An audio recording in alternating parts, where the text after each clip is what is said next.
গাজাবাসীর জন্য আজকের দিনটি একেবারেই ভিন্ন। প্রায় ১.৫ বছরের লড়াই সংগ্রামের পর অবশেষে কার্যকর হয়েছে বহুল প্রতীক্ষিত যুদ্ধবিরতি।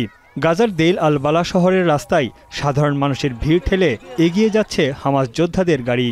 অস্ত্র ও পতাকা হাতে উল্লাসে মেতে ওঠেন সবাই। ২৩ লাখ গাজাবাসীর মনে নতুন করে আশার সঞ্চার তৈরি করেছে এই যুদ্ধবিরতি।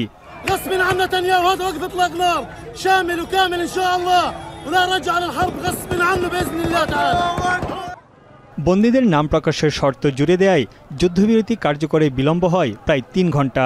এই অল্প সময়ের মধ্যেই ১৯ জন ফিলিস্তিনিকে হত্যা করে ইসরায়েলি সামরিক বাহিনী। তবে স্থানীয় সময় সকাল ১১:১৫টায় চুক্তিটি কার্যকর হওয়ার পর থেকে নতুন করে আর হামলার খবর পাওয়া যায়নি।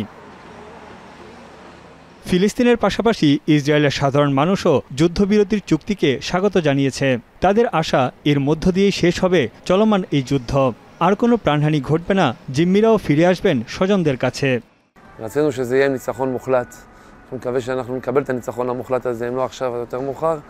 אבל הדבר היחידי שמעודד אותנו בכל זה שסוף סוף This ceasefire is something that I hope that will work out, but as I know Hamas, you cannot even trust them in 1%. এদিকে ইসরায়েলি পররাষ্ট্রমন্ত্রীর দাবি, যুদ্ধে ইসরায়েল তার সব লক্ষ্য অর্জনে সক্ষম হয়েছে।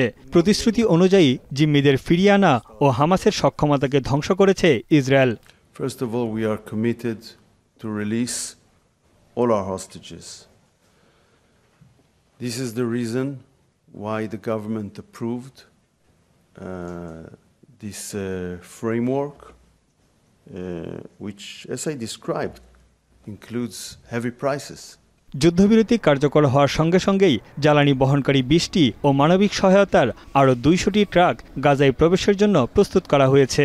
সারিবদ্ধভাবে ট্রাকগুলো ইসরায়েল নিয়ন্ত্রিত কেরেম শালোম সীমান্তে অপেক্ষা করছে। চুক্তি অনুযায়ী প্রতিদিন ৬০০ ট্রাক প্রবেশ করবে গাজায়। গাজার উত্তরে জাবালিয়া ও দক্ষিণে রাফা খান ইউনিস এবং মধ্য গাজার আল সাফ তাউই এলাকা পুরোপুরি ধ্বংসস্তূপে রূপ নিয়েছে। দীর্ঘ প্রায় ১৬ মাসে প্রাণ হারিয়েছেন অন্তত ৪৭,০০০ ফিলিস্তিনি। চরম খাদ্য সংকটের মুখে ২২ লাখ গাজাবাসী। তানভীর চানি, এখন বিশ্ব।